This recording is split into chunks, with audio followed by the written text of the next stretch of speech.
Hello बच्चों, अगर हम साइंस वन की बात करें तो ये ऐसा सब्जेक्ट है जिसको जितना भी पढ़ लें उतना कम होता है।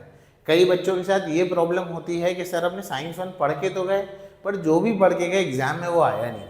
तो यहाँ पर कई सारे बच्चे गलतियाँ कर जाते हैं। गलतियाँ क्या होती है? वो साइंस वन सिर्फ टेक्स्ट बैक पढ़ के आते हैं या वो लेसन को समझते नहीं हैं, डायरेक्टली जाकर एग्जाम में लिखते हैं। जब हम लेसन को साइंस वन के स्पेसिफिकली साइंस वन के अगर नहीं समझते हैं तो क्या दिक्कत होती है वो समझिए। आपके ऑब्जेक्टिव टाइप क्वेश्चन उससे बन नहीं पाएंगे, एक्टिविटी बेस्ड क्वेश्चन है जो बन नहीं पाएंगे, और आप सिर्फ रट्टा करके टेक्स्ट बैक क्वेश्चन जाएंगे जो एग्जाम का कुछ पोर्शन उसमें से आएगा, बाकी तो नहीं आने वाला है। तो आप उतना ही लिख कर आते हैं। तो आपने जो पढ़ा वो पेपर में आया, आपने लिखा भी, और आपने जो नहीं लिखा वो आपने पढ़ा ही नहीं था। तो आज इस वीडियो में हम ये बात करेंगे कि अभी जो आखिरी के 2 महीने हमारे पास बचे हैं, इसके अंदर हम साइंस वन की तैयारी कैसे कर सकते हैं, कम टाइम में ज़्यादा कैसे स्कोर कर सकते हैं, इंपॉर्टेंट टॉपिक्स क्या होंगे इसके अंदर, और हम अच्छे मार्क्स कैसे अचीव करेंगे। तो देखो, सबसे पहले तो ये लास्ट ईयर का पेपर है, आपके पास 2023 का पेपर है। तो मैं 2023 के पेपर के हिसाब से जाऊंगा और बताऊंगा कौन सा टॉपिक कहाँ से और कैसे पढ़ना है। वीडियो को पूरा एंड तक देखना और समझ लेना। तो सबसे पहली चीज़, तो सबसे पहले तो अगर आप देखेंगे तो यहाँ पर MCQs है, ठीक है। आपको यहाँ पर 5 MCQs मिलेंगे। सवाल है कि MCQ कहाँ से आता है? MCQ कहीं से भी आता है, ज़रूरी नहीं है वो टेक्स्ट बैक का ही हो। वो टेक्स्ट बुक के बीच में से पूछ लेगा, कोई पास्ट ईयर के पेपर से पूछ लेगा, कोई स्पेसिमेन पेपर से पूछ लेगा, 1921 से हो सकता है वो। तो अब इतना सारा पढ़ना पड़ेगा? नहीं।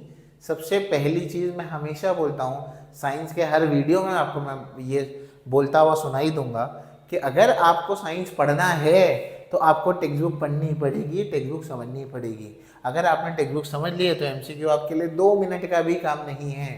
अगर आपने नहीं टेक्स्ट बुक पढ़ी तो मेजॉरिटी स्टूडेंट जहाँ MCQs में मार्क्स खो देते हैं। तो टेक्स्ट बुक को पढ़िए, उससे आपकी अंडरस्टैंडिंग बेटर होगी, वहीं से आएगा। अगर अब टाइम कम है तो क्या करें, तो एटलीस्ट 1921 और पास्ट ईयर के पेपर्स देख लो, एटलीस्ट उतना करके चले जाओ, ठीक। उसके बाद आते हैं यहाँ पर आंसर द फॉलोइंग। इसके अंदर odd man out, complete the following, match up, कुछ भी आ सकता है।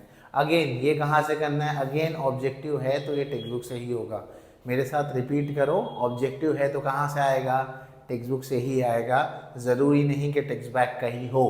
तो ये बात ध्यान में रखनी है कि अगर मैं ऑब्जेक्टिव्स पढ़ रहा हूँ या पढ़ रही हूँ तो मुझे टेक्स्ट बुक क्लियर करनी पड़ेगी, मुझे टेक्स्ट बुक पढ़ना पड़ेगा। अब आप टेक्स्ट बुक क्लियर करने के लिए 1 शॉट वीडियो किसी के भी देख सकते हो यूट्यूब पे, बहुत सारे लोगों के वीडियोस अवेलेबल हैं। पर अपने कॉन्सेप्ट को क्लियर करो, वरना उसके बिना ऑब्जेक्टिव्स में गड़बड़ हो जाएगी। अगेन अगर इसका ऑल्टरनेट चाहिए, हैक चाहिए कि टेक्स्ट बुक नहीं पढ़ के क्या करना है, तो वैसे तो सजेशन नहीं दूंगा ये। पर अगर काम आपका नहीं हुआ और आपको सिर्फ काम चलाना है तो 21 सेट जो आती है उसको पढ़ लो, उसके अंदर सारे रिवीजन वाले हैं और पास्ट ईयर वाले क्वेश्चन आंसर्स को देख लो, ठीक है। तो ये हो गया, इतनी बात आ गई। साइंटिफिक रीज़न में आता हूँ। अगर साइंटिफिक रीज़न की अगर हम लोग बात करेंगे तो एक साइंटिफिक रीज़न आपको पीरियोडिक क्लासिफिकेशन से ज़रूर मिलेगा और ज़्यादा चांसेस हैं कि वो टेक्सचुअल आ जाए, ठीक है। तो ये एक चीज़ हो गई। तो साइंटिफिक रीज़न अगर आपको पढ़ना है तो उसके लिए ज़्यादा चांसेस, एक हमेशा पक्का रहता है कि पीरियोडिक क्लासिफिकेशन से है। मैंने इससे पहले भी पेपर पैटर्न साइंस वन का एनालाइज करके बताया है कि उसमें क्या करना है, ठीक है। ध्यान से आप देखेंगे तो एक फिजिक्स का एक केमिस्ट्री का क्वेश्चन यूजुअली आपको मिलेगा।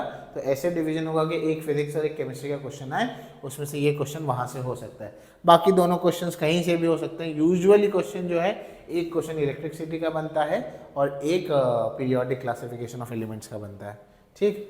इसके बाद आते हैं इसके ऊपर, आंसर द फॉलोइंग एनी 3 जो है उसके ऊपर आते हैं। यहाँ पर आप देखेंगे तो यूजुअली यहाँ पर भी आपको टेक्सचुअल क्वेश्चन आंसर्स मिल जाएंगे, ठीक है। जो टेक्स्ट बैक से क्वेश्चन आंसर्स देगा, जैसे कि मास और वेट है यहाँ पर, वो मिल जाएगा। ये एक्टिविटी बेस्ड क्वेश्चन जो छोटे मोटे अपने टेक्स्ट बुक के बीच में थे, वो वाले क्वेश्चंस आपको यहाँ पर दिख जाएंगे। तो यहाँ पर टेक्सचुअल से आपका काम चल सकता है। इसके बाद अगर मैं आ जाऊँ, ये वाले क्वेश्चन जो हैं, ये वाले क्वेश्चंस में भी एक तो न्यूमेरिकल मिलेगा। अगर आपने न्यूमेरिकल अच्छे से किया है तो आप वहाँ से कर लेंगे। न्यूमेरिकल आपको मालूम है कहाँ का होगा, ग्रेविटेशन में है, हीट में है, करंट इलेक्ट्रिसिटी में है और स्पेस मिशन में। ये 4 जगह पर आपको न्यूमेरिकल्स मिलेंगे। 2 मार्क का या 3 मार्क का न्यूमेरिकल यूजुअली आता है। तो ऐसे, और ऐसे वाले न्यूमेरिकल्स में यूजुअली आंसर्स को, फाइनल आंसर को याद रख के जाओ, क्योंकि कैलकुलेशन इतना बड़ा होता है कि बच्चे नहीं कर पाते। यहाँ पर भी अगर आपको करना है तो ये सारे क्वेश्चन जो है पास्ट ईयर के पेपर से करो, बहुत फ़ायदा देंगे। टेक्स्ट बैक और पास्ट ईयर के पेपर्स करो, क्वेश्चन नंबर 3 के लिए कह रहा हूँ, ठीक है। काफ़ी ज़्यादा क्वेश्चन उसी से रिपीट हो जाते हैं, तो वो कर लोगे तो तुम्हारा यहाँ पर काम बन जाएगा, ठीक है। तो ये हो गए, उसमें ऑप्शंस काफ़ी है, 8 क्वेश्चन है और 5 करने हैं, ठीक। और लास्ट क्वेश्चन एनीवन आता है आपको 5 मार्क के लिए। इसमें से 5 मार्क के इंपॉर्टेंट क्वेश्चन मैं शेयर करूंगा जल्दी आपके साथ, पर इसके अंदर सबसे इंपॉर्टेंट एक 5 मार्क का जो अक्सर बार आते हैं, 2 क्वेश्चन हैं 5 मार्क के, ध्यान सुनना। एक तो डिफेक्ट ऑफ विजन है जो आपके सामने है, मायोपिया, हाइपरमाइट्रोपिया, प्रेसबायोपिया, वो पूछ लेगा, या तो AC motor, AC DC motor या जनरेटर जो है वो पूछ लेगा। ये 2 में से ज़रूर एक क्वेश्चन 5 मार्क के लिए होता ही है, तो उनमें से एक क्वेश्चन ज़रूर करिए ना, नीचे वाला तो बदलता रहता है, पर एक क्वेश्चन यूजुअली फिक्स होता है। तो इस तरह से ये पेपर पैटर्न बनेगा और इस तरह से आपका ये अप्रोच होना चाहिए पढ़ने के लिए। इसके अलावा जो भी और सब्जेक्ट्स के लिए आपको चाहिए तो उसके लिए आप कमेंट सेक्शन में मेंशन कर सकते हो।